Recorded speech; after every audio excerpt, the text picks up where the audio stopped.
Hey everyone, Eric here. This should be a pretty quick video. I've gotten a handful of questions on how do I get these two separate sets of boxes up here. So I have correlation with the S&P 500 and then also IV rank implied volatility, one standard deviation moves for daily, weekly, and monthly.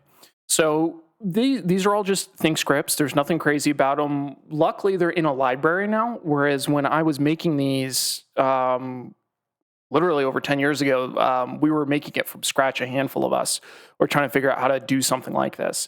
But it's in the Thinkorswim library. You can easily pull these up. But again, to make it easier for folks, what I've also done is essentially made a post on Reddit with all of the text you need in order to create these. So I'll share that link. And then what I wanted to do is just a quick run through of how to actually, take the text from Reddit that I put out there, put it in this so that you can have these if you feel like having them. So first and foremost, let's pull up the text. And to be clear, you don't need an account or anything like that. That's purposely why I used Reddit, is because it's actually a really easy way to go about it. So I'm going to minimize myself and pull up the text. So this is the link that we're going to use up top here, right there. Again, that'll be in the video description. And then for the correlation subgraph, correlation are these two boxes. So what this is doing is essentially just telling us the correlation, the product that we're looking at compared to SPY. And just like any correlation you've ever seen, it ranges from -1 to +1, -1 being the weakest, +1 being the strongest it could possibly be, essentially moving in unison with one another. And literally all we need to do is copy the text in between these the forward slashes I have here, that's to delineate the text. These spaces don't matter a whole lot, so it doesn't matter. It's just like kind of regular Python or anything like that. You can have a bunch of spaces, and it won't impact the way that it's aggregating the information. But literally, all we're going to do is copy all of it, and just be mindful that I have 2 in here, right? So I also have the IV rank. So make sure you stop about halfway down. So we're just going to copy that text. I just did a quick Control-C. Then we're going to run over here to Studies. We're going to hit Edit Studies. We're going to hit Create. We're going to make sure that there's nothing in here, so I'm going to delete that out. I'm going to Control-V to drop it in here, and it picked it all up. I'm going to give it a name, and then that's it. So it's literally as simple as that.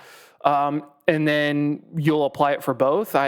These are the 2 I use. The correlation, as you can see, is for a 180-day aggregation period. And one of the neat things is once these are created, you can come in and change what you want to correlate it against, how many bars we want to use, bars being, the period. So I just use 180 days. For something, like the current market, maybe you want to do something a little more sensitive, maybe a 90-day. So if we hit apply there, we can see it change a little bit. So that's kind of the cool thing about the Thinkscript, is once it's made, you can edit it, as you see fit. So that's literally all there is to it. So that'll give you this correlation one, the one I just showed you, and then you just follow that same exact process for the IV rank. You can, modify where you want it to sit on this in the Thinkscript. You can change the colors. You can change the language. You can get rid of this strong positive box if you feel like it. It's all truly very customizable, which is kind of fun. So that's all there is for this lesson. Like I said, pretty quick. If anybody has any questions on it, feel free to drop me a line, let me know.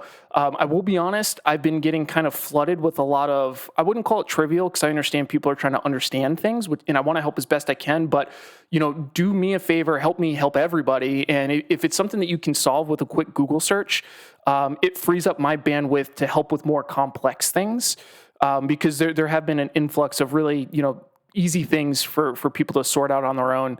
But that part aside, I understand that this is a little different than what people might have tinkered with. So happy to do a video on something like this. So if there's any questions, again, on editing it, let me know. And then Thinkorswim also is a really, really cool library of videos on teaching people how to use Thinkscript. So fun thing to play with. And I hope this video helps. I'll catch everybody later.